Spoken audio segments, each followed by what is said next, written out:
So when you're going through your meltdowns and stuff like that, if you ever notice, there's always a pattern. There's always a trigger, there's a behavior, and then there's like kind of the recovery period, right? So it kind of goes up like a hill and then comes right back down.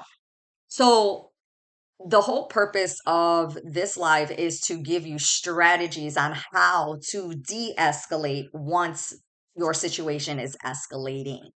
And I think a lot of us struggle with what do we do when our child is, at a point where they can no longer regulate and they can no longer control their emotions. And since they're already kind of, in a position where they can't communicate effectively, that's frustrating, or they're hitting kind of a precipice of aggravation. What do you do? Right.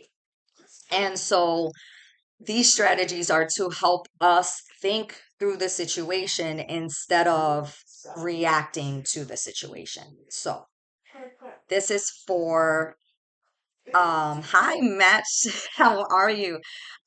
This is for a lot of us who struggle with what do we do. So let's go through it and you can follow along on the presentation that I have here. So what is de-escalation in the first place? De-escalation is the process of reducing the intensity of conflict or a potentially violent situation. So it's basically a term used in this, especially in the special needs field, that describes the reduction of certain behaviors, right, in children and adults. It's also a strategy that's used by professionals and parents, right, to try to help the individual that is struggling with behaviors that are, caused usually by like a sensory deregulation or some other issues. I know that my son tends to get frustrated sometimes when he can't communicate properly, or his thought process is just not getting, pushed across the way he wants it to. And that can cause a dysregulation. And so we want to bring them back to a calm and safe emotional state. Okay. Behavior escalation kind of happens in this cycle like pattern. So first you have like your baseline is kind of just where you sit at. That's your calm behavior. And I'm going to use my son a lot as an example, just because I know that this is how he is, right? So his baseline usually is he's vocal, he's very vocal. However, his vocalizations, I can tell his baseline from his frustrated point. So baseline usually is you just, you guys are chilling, everything's good. So you're providing that good reinforcement, that positive reinforcement, because you want to encourage good behavior, right? So we want to positively encourage good behavior. And so the random good job, the random fist bumps, the random high fives, hugs, whatever it is that they're looking for input, you're giving because you want them to continue to stay at this baseline. And you're focused on building rapport, right?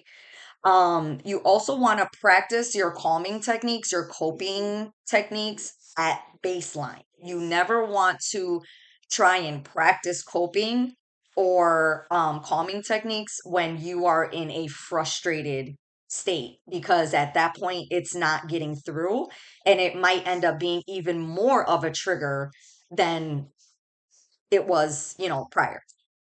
So from baseline, when we hit a trigger, that's your first sign that something is about to happen.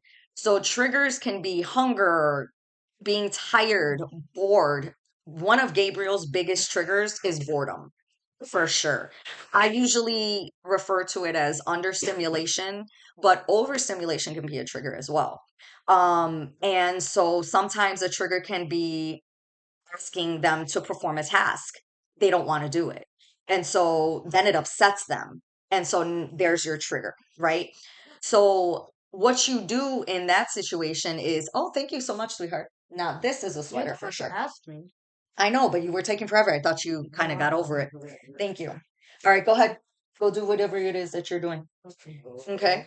So once you hit a trigger, Your goal is to Ow. try and make that task more. Are you okay? You okay? You're okay? You okay? You okay? You okay? Are you okay? You okay? Yeah. You're okay. You smell good. So sorry. So where was I? Oh yeah. So once you hit that trigger, what you need to do is try to make whatever the task is at that moment more enjoyable so that it doesn't feel or seem like it's not an arduous task, right? He is super cute. Thank you. Once the trigger is hit though, now we're in an escalation phase. And so this is where you're going to get the screaming, the feet stomping. I know for me, escalation looks like light flickers. My son will flick the lights. It's attention seeking behavior now is the escalation, right? So it's the screaming at the top of my lungs. It's I'm gonna stomp my feet, I'm gonna bang the walls, I'm gonna hit the windows, I'm gonna throw things. So in those moments, what you want to do first is safety all the time, right? So you want to remove anything that can potentially be hazardous. So if you have a coffee cup on the table, that's a projectile, right? Anything that can be broken. So you really want to remove things, but you want to do it in a fashion where it's kind of subtle because you removing things that they may want to use as a way of getting out frustration, like throwing things, could potentially be another trigger, right? So you could be unintentionally triggering things, right? Right. So you want to remove things if you deem them to be potentially dangerous, right? Um, and so that would be you identifying that there's an issue, right? So when you're escalating, again, getting upset, screaming, stomping, whatever it looks like for you and your kiddo or whatever, you're you okay? Okay.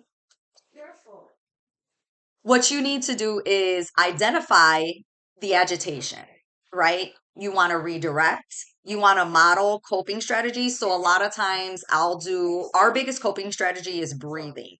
So, Gabriel knows how to do his deep breathing. As soon as I feel like he's starting to do the little step up where like agitation has levels, like you have kind of your low grade agitation, you kind of have your mid grade, and then you have like all the way up. I've had it. I don't want to talk anymore. Like, I'm not doing anything. So, when we are first getting into our agitation, that's when I'm like, do you want to breathe? You want to hug? What do you want to do? Because I want to know one, if he has his own something that he may want to do that might calm him down, we could do that. Or if I can offer something and he'll be receptive to it.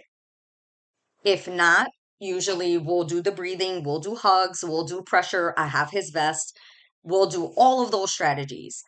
Um, when we start getting into like high, that's those violent escalations, the biting, the kicking, the punching, running after things. So, you want to avoid getting there, right? And these strategies hopefully will prevent you from getting to the high agitation point.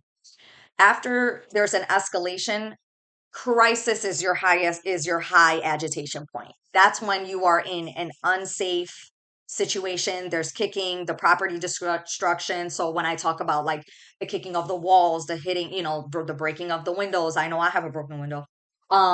Plenty of holes in the walls, the projectiles, right? Throwing things, being violent, biting, hitting, all of those things. Again, you want to focus on safety. You want to give space. So you always want to stay like two arms length away. That's enough. Elijah, what's the problem? Okay, what do you want, Gabe? Are you eating? Oh, he wants to lay down, honey. Is that what is he yelling at you because you're in his way? Gabriel, look at me, honey. Gabe, You tell Elijah, excuse me, can you move, please? You tell him, excuse me.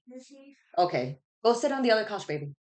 So we're also trying to teach how to communicate when he wants him. Oh, she is? Okay, just sit on the over there. So we know when he wants something, just to kind of do the pre-K pause. I've been watching this other guy on TikTok, so he has me saying that all the time now. He's a teacher. His name is I think it's Matt. Anyway, but so when Gabriel wants something, he will be very vocal about it. So he was basically asking Eli in his own way to get off the couch so he could lay down because it's about almost his bedtime. And so what I'm trying to do with him is to start saying, excuse me, because it will get your attention in a more constructive manner. So we're working on the excuse me, regardless of what it's referring to. Um, so just to kind of address some comments, I'm going to respond to a few things. Uh hey Matt, what caused it? What happened? What did I do to address it? What are we talking about, my dear? I might have missed something. I'm sorry. Oh, you're welcome, Lady Kels, of course. Absolutely. So while I wait for that question, I'm gonna continue. So when we're in crisis, we're at that high level agitation, like I stated. Oh, ABC, got it. Yes, thank you so much for that. So what you, like I said, you want to focus on safety. You want to keep your distance because the minute you close that distance, now you have potentially made yourself a victim in that situation. So keep your space. The key to anything and everything for problem solution is to stay calm. Because if you're upset and that person is upset, nothing productive will ever happen in that situation. So being calm is your greatest resource. I know a lot of people will come on my page and be like, "How are you so patient?" It's not about being patient. It's really me thinking through the situation like, "Okay, where am I going to go from this point? What are we doing at this point? And where do I want this? In what direction do I want this to go?" Because it can go one of two ways, positive or negative. And I definitely don't want any negative outcomes. So I'm always trying to look at and think of solutions in those moments. That's why I'm so quiet. When I post those videos, I am very quiet. I kind of let him go through his motions because when I speak, I tend to have a loud voice and I tend to meet people where they're at when they speak to me or yell at me. And so, in order for me to control the situation, I really do a self control exercise, which is just me not saying anything in that moment. So, that's the reason why I post a lot of those videos is showing how I keep quiet. And if you notice, I keep my hand over my own mouth physically to remind myself not to say anything. Right. Um where- no, I wasn't. Um oh, you're so welcome, Jen. Absolutely. So the same way that person is getting upset, if you're getting upset, you being angry and frustrated in that moment is only going to fuel your own emotions. So a lot of times being emotionally aware of your own triggers, sometimes I know my triggers tend to be like his screaming, the flicking of the lights tend to be my triggers. So I have to also prep myself for the onslaught because they are going to do everything possible to not just trigger you, it gets your attention. And that's what they're looking for is the reaction, right?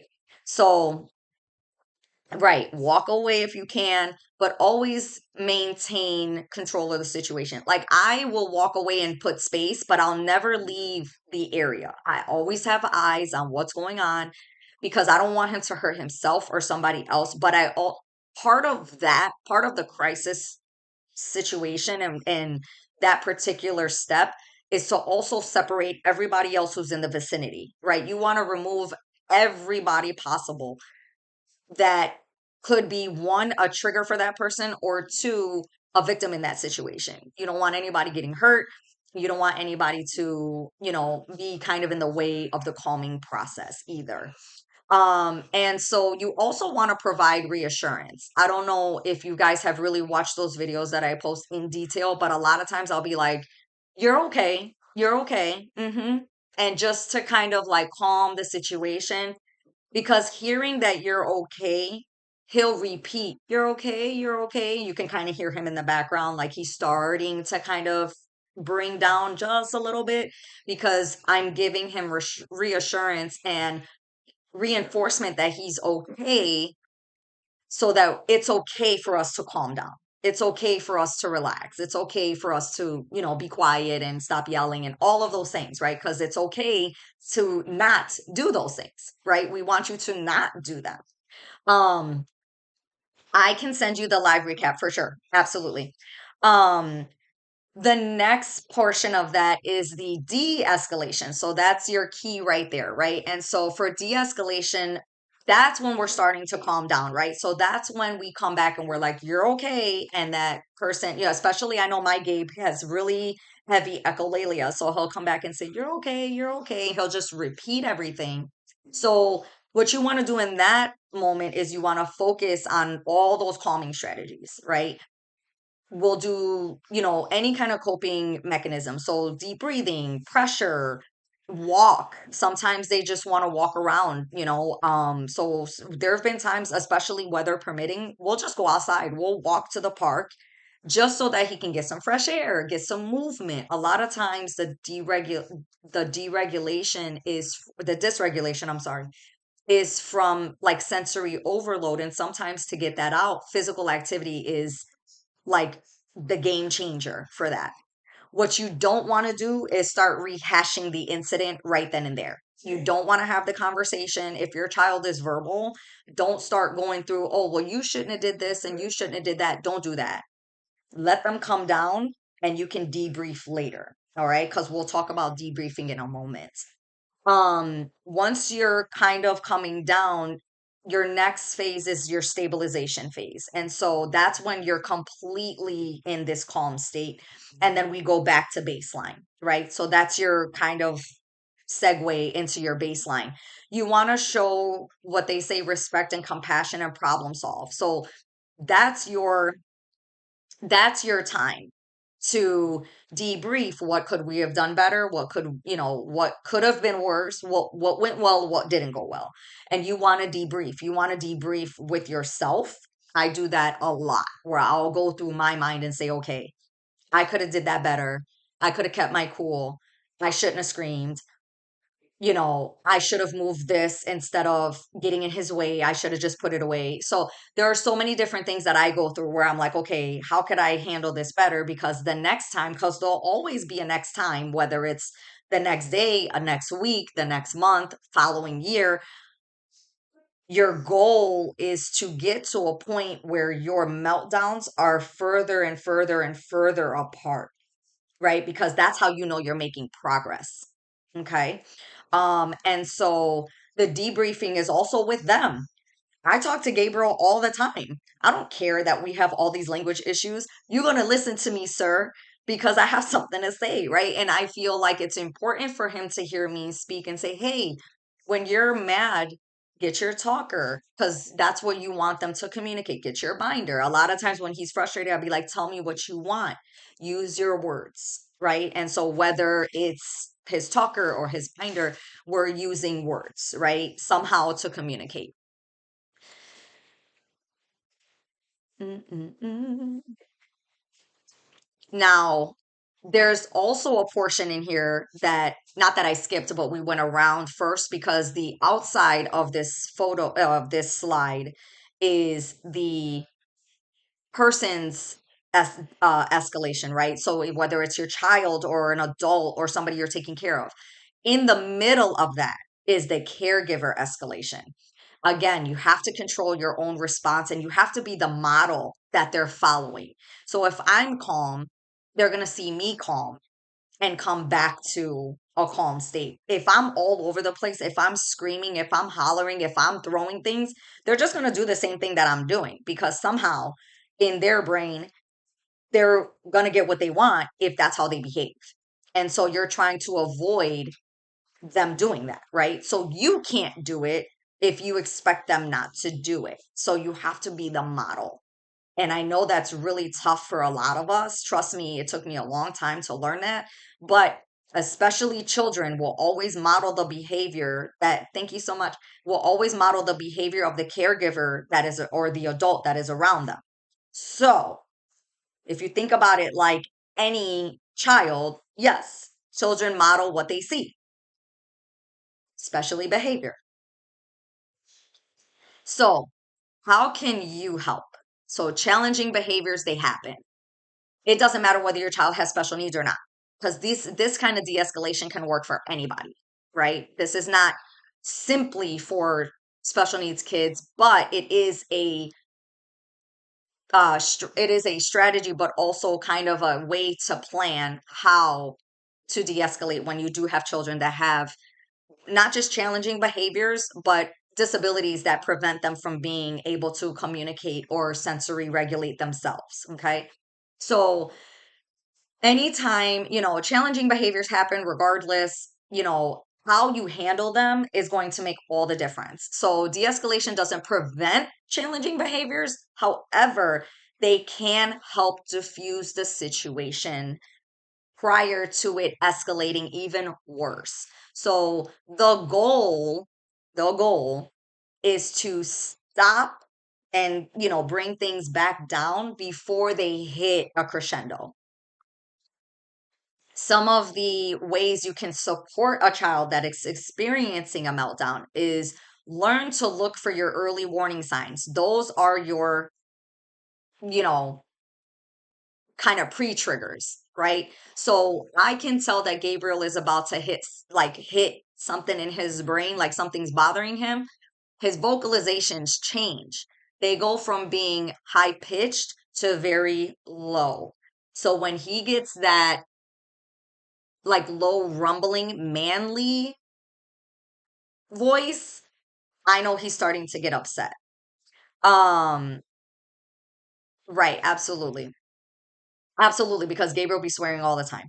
And so your second thing is to identify the triggers, right? I know that Gabriel's triggers are certain things that might be said within a conversation. That's why I try not to have conversations openly in front of him because he will flip out. I can't say no, because, and like for some reason he has an issue with conjunctions. I don't know what his problem is, but the antecedents, thank you. And so you want to identify what triggers your child so that one, you can reduce the triggers because the reduction in triggers is an automatic reduction in escalation, right? Automatic. But not always because you can't identify every single one. You might have a few that you're like, okay, we avoid this because blah, blah, blah. And guess what? They're going to come up with another one. Something else is going to irritate them. So another way you can support is to create a safe environment, right? So a lot of people are starting to build sensory um areas in their homes or have like sensory rooms in their homes where that child can go regulate their sensory, issues. And so the beautiful thing about it is they have a space where they can get the input that they're looking for. I'm going to go through some of these comments too. So, Cassandra said, "What do you do about the no word? Because I have the same thing with my oldest, but I want to replace." So, for the no word, a lot of times instead of saying, "No, you can't have that," I'll say, "We're not doing that today." Or that's not an option. Let's try something else.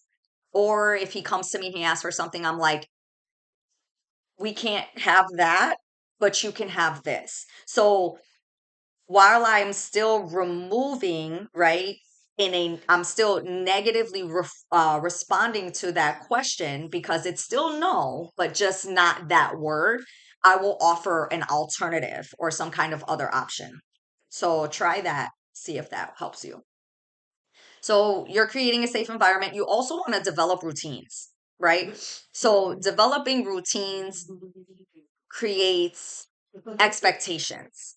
And when you have expectations, they are, a lot of autistic individuals really, really enjoy routine. They almost require it. And so developing a routine can really reduce a lot of negative behavior because they know what to expect. I think a lot of children and adults get frustrated when they don't know what the expectation is, and then they don't know what's going on. So a lot of the unknown and not being able to, they're preparing too mentally. Like, okay, this is what I'm going to do after this, after this, after this. That's where your visual schedules come through. That's where your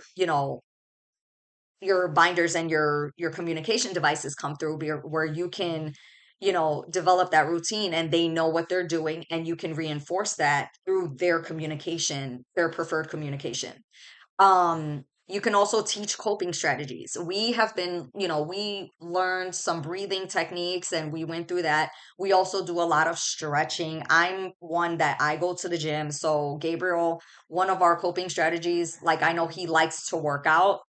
Um, he's a very physically fit but active person. So for him, a lot of energy output is necessary. So he needs constant movement, right? So part of his coping strategies and techniques for him is moving around. And depending on who your kid is, some kids want to, you know, sit back and kind of they rock, they'll pace. Some kids like to jump. There's so many different things that different children and different adults like to do. You just have to figure out what your person likes to do and what they do to kind of self-soothe, because that's what that is. It's a self-soothing kind of thing, right? Um, you always need to remain calm and patient. This is probably the hardest thing in this entire list to do because it is highly frustrating. I don't know how many times I've been pissed to the point of I want to jump off the top like level of a building. I'm over it, right? But that's not helping not just him, it's not going to help me in that moment either because here we are, right? I'm not at the building, I'm not anywhere near it. So that's not going to help anybody. And so at the end of the day, I have learned to look at the situation in a way where what would I do if I couldn't say what was bothering me? What would I do? How would I react if I couldn't, express that I was frustrated? Or, you know, I know that when I'm overwhelmed, I want to cry sometimes and I can't. So I know how overwhelming and how frustrating that feels. I can only imagine what it feels like for Gabe. So a lot of times I have to go back and think, like, okay, if that was me, how would I feel? And that helps in a way to put yourself in that child's shoes to understand, like, okay, I can imagine what it feels like to be this person, right? So let me give them grace in this moment and even in their entire existence because it's probably very difficult for them, right? So, um, it always helps to be empathetic no matter what. Um, Always give space. If they're having a meltdown, they're having a tantrum, I don't run up on my kid. I back up. Back up, let them kind of do their thing. I don't ever leave him alone because I need to make sure that safety is maintained, but at the same token, I'm not going to be right on top of him either. So, you never want to encroach because that could be a trigger where you're invading space. And I know when I'm upset, I don't want anybody around me. So I totally get that. If you haven't and you need it, seek professional support, right? Whatever that may be. We're getting a lot of support and a lot of professional help through the Department of Disabilities, and through various sub departments out of that department. So we go through SST, which is service support uh, technicians or something like that. And so they come out, they're the ones that actually made me Gabriel's communication binder. They give us timers, they come out and give us different strategies. They're the ones that did this de-escalation training with me. Now I'm doing it with you guys. And so it's a really good resource when you need strategies You feel like you're doing right, you're doing well, but you just feel like you might be missing some things. That's a perfect way to get free resources through the government. Um, and you know, then you have people you can reach out to say, hey, I'm struggling with this. Do you have any advice? Do you have any strategies that you could throw my way? And it's better when you can brainstorm with other people who are trained and do this for a living, because we're parents, but we weren't trained to take this kid home. We weren't trained in this kind of, education or this kind of behavior. So we're kind of just like doing it by the cuff of our shirt, like flying off the cuff. And so it's always nice to have somebody who understands a little bit better as far as like on a general scale. Like, okay, this is what we do. This is kind of like what ABA therapists are doing or what teachers are doing. And so it's very much applicable in the home. Absolutely. Um, awesome. That's awesome, Tim. That's great. Absolutely. Your safety is just as important. And practice self-care. It's so funny. A lot of people will ask me like, "Oh, Melissa, what do you do or whatever?" And I'm like, "The gym is my self-care." Like you guys have no idea how much it helps to go to the gym. I don't care if all you want to do is walk on the treadmill. If all you want to do is sit in the sauna, if all you want to do is stretch and lay out and, whatever, do some light weights, it is a game changer. And it also is just a healthy lifestyle, but it is a way of getting out a lot of frustration, because I can go and get a facial, I can get my nails done, but that's not going to do anything for my brain. Yeah, I'm going to look cute, but it doesn't do anything for my brain. Right? My brain needs to decompress. My body is tense. I need to get out frustration. I need to let go of a lot of the tension that's in my body, my shoulders, my neck, my hips, my back. That's where we store tension and stress. And so the only other way to get it out, well, if you're not getting a massage every week, which are hella expensive, if you guys didn't know, a Swedish massage is like $110 for like a full body for like an hour. You know what I'm saying? So they can be expensive. It's pricey. And so, the cheapest way for me to get my endorphins going is the gym. It's $40 a month and I can go as many times as I want. Um, hi Bay. The sauna is amazing. Oh, I sat in there for like 15 minutes this morning. It was awesome. Okay, next slide. So we just went through this, but I want to kind of expound on them just a little bit. Your plan of action, one, beware of your triggers. This is going to be kind of like we're just rounding that conclusion, okay? So you want to be aware of the triggers, warning signs, be ready to reduce those stressors before you hit the escalation point, okay? You want to communicate clearly, use simple words, speak slow, give this person a chance to respond. A lot of us understand how our kids respond and what they're looking for when they respond, even those with echolalia. Okay. But if you're rushing them through the communication, you're going to frustrate them further. So don't do that. Use visual aids to help. We have plenty in our house. He will freely pick them up to use them because he knows that this is also a way of communicating. Explain what we are going to do before you do something so that that person knows what you're about to do. Again, setting expectations, right? We're all just recapping. Give space. Allow space. Space is very important. You want to validate feelings too. It's okay. I know you're frustrated. I know you're upset. You just want to confirm that you understand what that person is going through. And you also want to praise self regulation, right? Because what you want to do is positively reinforce the good behavior, which is the self soothing, self regulation. You don't want to negatively influence or negatively, what is that? Encourage or reinforce bad behavior by engaging in it. So the whole purpose of ignoring is so that you don't engage and negatively reinforce negative behavior. You want to positively reinforce positive behavior. So when Gabe is doing really good and we're having a great day, I will randomly, you want a hug, let's high five, you're doing so great, good job.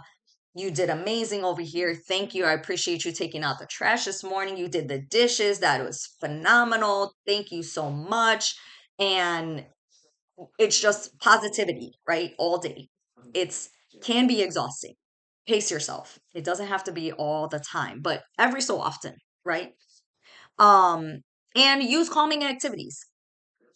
A lot of our calming activities here, I know you guys have seen a lot of Gabriel's artwork. He loves to draw and color and do those things. So those are like our calm activities. We also have like connects sets that he likes to put together. They're like the 3D puzzles or whatever, models, if you will. Legos. These are all quiet activities, very visual, right? Um, and they're he gets the reign of the house, so he can do them wherever he feels like it. A lot of times he likes to sit crisscrossed on the floor and kind of do his thing. I don't bother him. When he's calm, I tell everybody just leave him. If he is in his underwear on the floor drawing, let the man be. Leave him alone. He is just fine. Absolutely. He has always liked coloring. He was always really, really advanced when it came to motor skills, fine and gross. We never had an issue with motor. We never had an issue with anything else. Gabriel's biggest struggles are communication and cognition, but his motor skills were always off the charts. This kid started walking at like 9.5, 10 months, like running. You know what I'm saying? So motor was never an issue for him.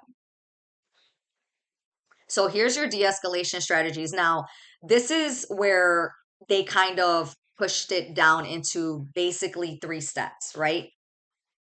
Helping, that's when you're identifying kind of an issue, right? Before it really, really is going to happen. So this is where you're noticing, okay, we're starting to kind of get to a point where I could see some agitation. Let me figure out what's going on. Let's identify what's happening. Prompting is you're wanting them to use some kind of communication so that they can tell you what the problem is. So go get your tablet, go get your binder. Where's your communication device? What do you want? If they're verbal, ask, what do you want? Can you show me? You want to give them the opportunity. 1 second, my love, I will for sure. Hold on 1 sec.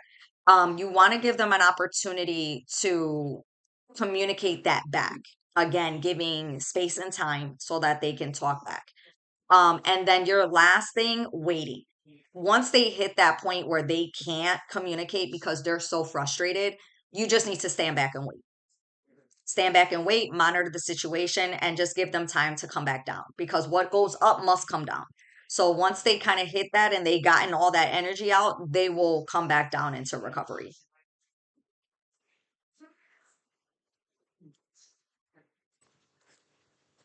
So as you think forward, right, always go through the behavior and analyze the situation. This is your debrief.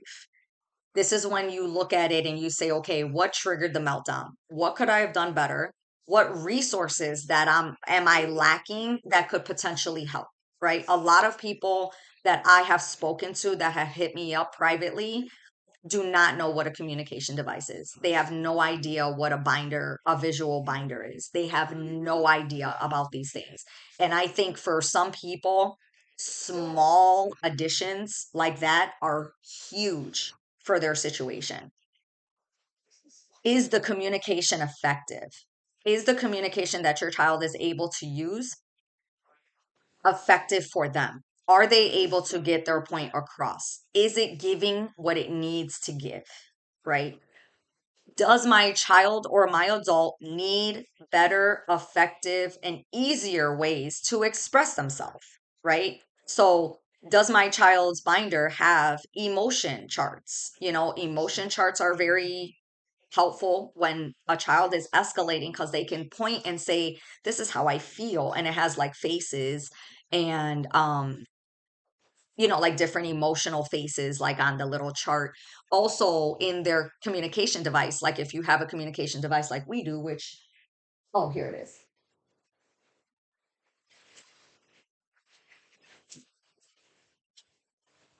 So if you have something like this, right?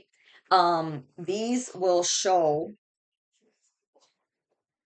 emotions, right? So we have like an emotion chart here where he can choose, I'm feeling happy, sad, angry, those kinds of things, sick, tired, it's just trying to get to a point where can he identify what tired is or what sick is. So what you normally want to do when you're training for emotion charts and when you're training for things like that, when they are feeling that emotion, you need to show them immediately. Like when they're excited, you're like, oh, you're excited?